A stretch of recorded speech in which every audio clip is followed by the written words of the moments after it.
Hey, I ordered a latte and you gave me a cappuccino. What's up with that?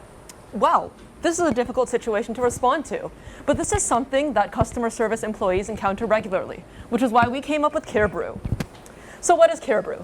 CareBrew is an interactive LLM-powered website that teaches customer service employees how to respond empathetically in customer service scenarios. So CareBrew aims to develop empathy in customer service through reflective learning. Now, how does that work? Well, when the user accesses the CareBrew website, they're presented with a coffee shop customer service scenario, and they're asked how they would respond. Now, after the user types in their response, the model performs a detailed analysis based on a predefined rubric. The user is then presented with their score and suggestions for improvement, which they can then use to iterate on their response for the same scenario, or they can attempt a new one entirely. So now, crucial to CareBrew's success is the rubric used to prompt our model. Now, this rubric is defined based on an extensive literature review of existing customer service practices. So the user is scored out of 22 points and across 5 different dimensions. And just to briefly touch on each one, we have clarity, which is communicating clearly and effectively; reliability, which is handling the situation confidently and accurately; empathy, which is connecting emotionally with the customer and addressing their needs; relevance, which is addressing the specific issue at hand; and resolution, which is offering and implementing an effective solution. Now, altogether, this rubric and CareBrew measures how well the user resolves customer service issues while also showing empathy to the customer. So now let's see how that works. So when you access CareBrew, you click the button to get started, and you're presented with a coffee shop customer service scenario. In this case, you've given the order to the wrong customer.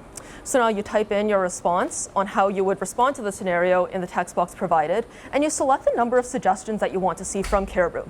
After you click Evaluate, CareBrew shows you your score based on the rubric that we just described, along with a brief explanation for each category and suggestions for improvement that you can use in your follow-up response.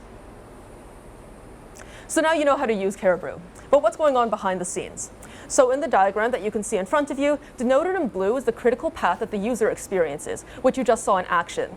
However, there are additional workflows that aid in this critical path. So first we have the scenario context, which generates a scenario based on 4 factors, 2 of which are weighted.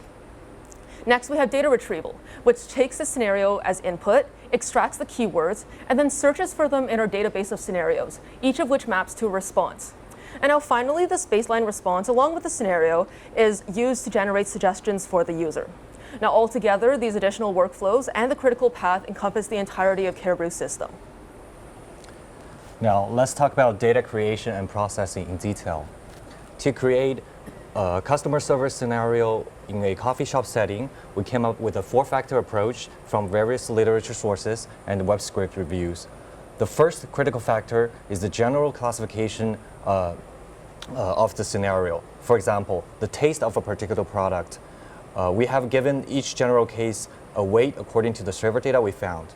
And the second factor is a more detailed classification under each general class, such as the taste of a hot beverage like coffee, which is also weighted by the server data we found.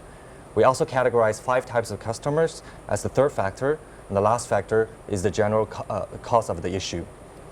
We conducted thorough research, which resulted in a comprehensive survey response, and then mapped it to the factors I just mentioned. And finally, we leveraged GPT to help us adapt and expand the data. Let's review the results. For the synthetic baseline scoring, we did both human review and ChatGPT assisted review. In the human review session, each team member scored the same 10 baselines independently. By using the metric from literature review, best judgment, and some common sense, we arrived at the conclusion that on average, 9.25 out of 10 baselines were found acceptable. In GPT-assisted review, by using the same prompt from the evaluation model, we asked GPT to score 200 out of 426 results, and the average score is 19.4 out of 22, which is about 88%. As for the result of evaluation model, we did a human review on a subset of user responses and compared them against the model evaluation score. We think the model response were in line with our expectation because the difference is within 3 points per our 22-point rubric. We also used the evaluation model on a subset of generated suggested actions, and the difference is less than 10% between the predicted score and the evaluated score. Here's an example of a working input-output workflow. CareBrew would first generate a scenario with context. The user might do really bad on the first try. In this case, only score 5 out of 22. then CareBrew would output a improvement suggestion in details by different categories. After user inputs an improved response, its score will improve significantly. Now it's 20 out of 22. So at the end of the day, we think our results make intuitive sense. Our overall vision remains the same, and the system grows more complicated as we keep improving our team standards. We also found that the score will improve if we implement the suggestions made by the model. And there's also a very significant linear relationship between the degree of empathy from the responses versus the scores. To reflect on our project, we think we could spend more time on code optimizations to reduce program runtime, and at the same time, if we predetermine what can be done in parallel versus sequential earlier development, we could be more efficient.